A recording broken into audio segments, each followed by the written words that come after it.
Hello students, in this video we'll discuss contraction and outer products of tensors of different orders. Let's be given coordinates, our standard setup, given coordinates, x1 through xn, in a one-to-one change of coordinates,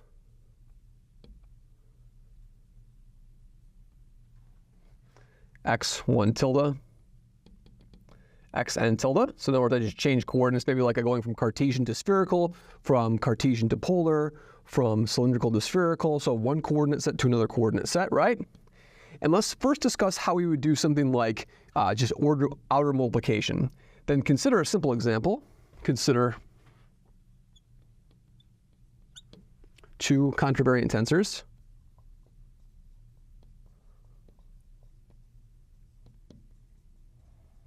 Of order 1.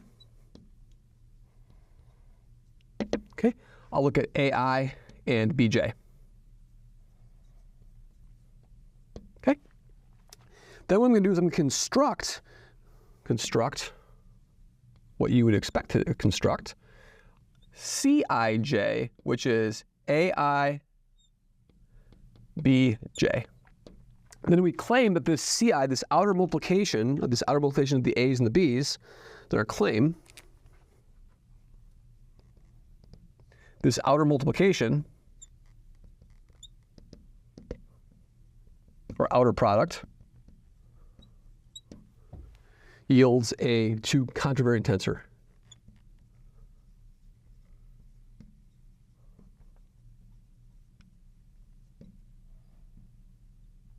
Okay, and the proof is straightforward, right? If I look at C, A, B bar, like that, in the coordinate frames are tilde, right? Then what will this be? This is going to be AI tilde, BJ tilde, okay? And now how did the AIs transform? This would be actually, so let's change that. So I'm getting my indices wrong, so let's fix the indices. So let's fix our indices over here. That's going to be A tilde, and then B tilde like that, okay? And how does A tilde transform? Well, A tilde transforms like partial x tilde A, partial xi, AI. And then the B's transform like partial x tilde B, partial xj, and then bj, okay? And so if I rearrange this, this becomes what? This becomes partial x tilde A, partial xi, partial x tilde b, partial xj, ai, bj, and that proves that this is a contravariant tensor. So this is partial x tilde a, partial xi, partial x tilde b, partial xj, cij, and that gives us our proof, okay? So in other words, and more generally, if you were to do something like this, so just over another example of this, if you were to consider this example, if I had Gij, a two covariant tensor, and I had H, a B, a two contravariant tensor, then I can form this product over here. I can form this product, let's call it phi, of Ij, a, B. And what will this be? It's the formal outer product Gij, and then H, A, B like this, okay? Is a what? Is a mixed 2, 2, so that's going to be my co and my contra components over here, okay? Excellent. So in other words, these two examples give examples about how you actually concatenate by outer multiplication and get a new tensor. Now what I can also do is let's take this example over here and sort of expand upon it. So suppose we were given, suppose that phi of, let's say, let's do like this, let's do I, J, and then K, and then L is a mixed 2-2 tensor, okay? So in other words, it satisfies a transformation law. So what would transformation law, would it satisfy? It would satisfy this, it'd be phi of PQRS tilde would be partial x tilde r, partial x tilde s over, And then those are going to be my top indices. So I'm going to have to put these things on top. So I'll do partial xk, partial xl. And then partial, those are on the bottom, partial x, we can do an I over here, an I over here, partial x tilde p, partial xj, then partial x tilde, and we're missing q. And then what? Then phi KL. Notice my K and L are on the bottom here. And then my I and J are up top over here. So this will be the transformation law for a mixed 2-2 tensor, okay? So in other words, writing it out is actually the most difficult part, and just in terms of making sure where the tildes and where the tildes are in the right spot, okay? Now what I'd like to do is I'd like to consider, so here's our question. Question is phi ki, and then LL. Now I am adding, I have one top index and one bottom index lowered, so I'm summing over L here, sum over L.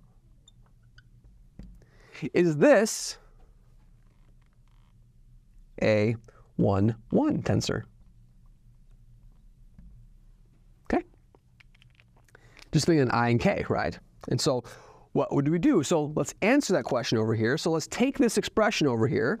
Let's look at phi tilde of R, S, P, S. In other words, I've taken this second index over here and I've traced over it, right? So now let's fill this in. It's going to be partial X tilde R, partial XK. That's a dummy index. Then we have a partial X tilde S, partial X tilde S, partial XL. That's another dummy index, right? That's an S over here. And then partial XI, dummy index, over partial X tilde P, that P is over there still, and then partial XJ, and then partial X tilde Q, but now that is going to be an S. And then like so. And then I can replace this with, I just replace the L and the J and the L with what they are, right? So in other words, I just substitute in directly. Okay, good. K, L, I, J, like that. But now the key thing to observe over here is that if we look at this expression over here, so this, let's take those two expressions over there. This expression over here, right? Good, excellent.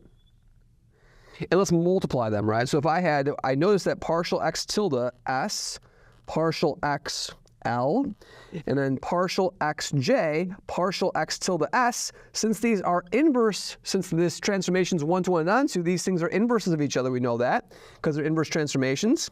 And so this is just going to be delta LJ. So over here, we're going to take this and write this in the following way. This is partial X tilde R over partial XK, then partial XI over partial X tilde P, and then delta what? Delta JL with respect to phi KL, KLIJ, right?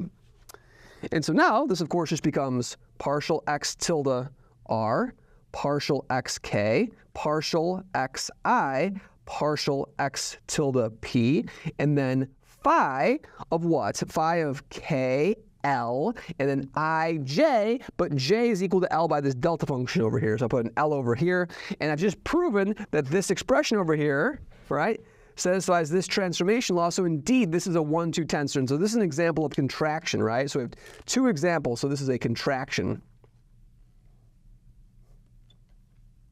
And contraction always works like this by the virtue of the fact that these coordinate changes are inverse of each other, right? Their Jacobians are inverse of each other. So every time I have two things I'm contracting over and I write down the transformation law, I was always going to induce a delta function. The delta function is going to replace two distinct indices with the same index, which corresponds to summing over them as long as one is a covariant and one's a contravariant component. So whenever I contract over a covariant and contravariant component, I will be able to get a tensor whose order goes down by 1 in each component over here. So the 2-2 went to 1-1. If I had a what? If I had a 4-3, I can take a 4-3 and turn it into a 3-2, for example, right? So in other words, each of the slots, one covariant goes down, one contravariant goes down. And so I have two sort of distinct mechanisms for either building up a tensor, right, by taking two smaller tensors and building a bigger tensor by this outer product, or I can take a larger tensor and contract it via contraction to a smaller tensor. So I have a way of contracting tensors to smaller dimensional things with smaller covariant and contravariant parts, and I have a way of taking tensors and outer producting them and making them larger. So this gives me two mechanisms for building different types of tensors from old ones. Thank you very much.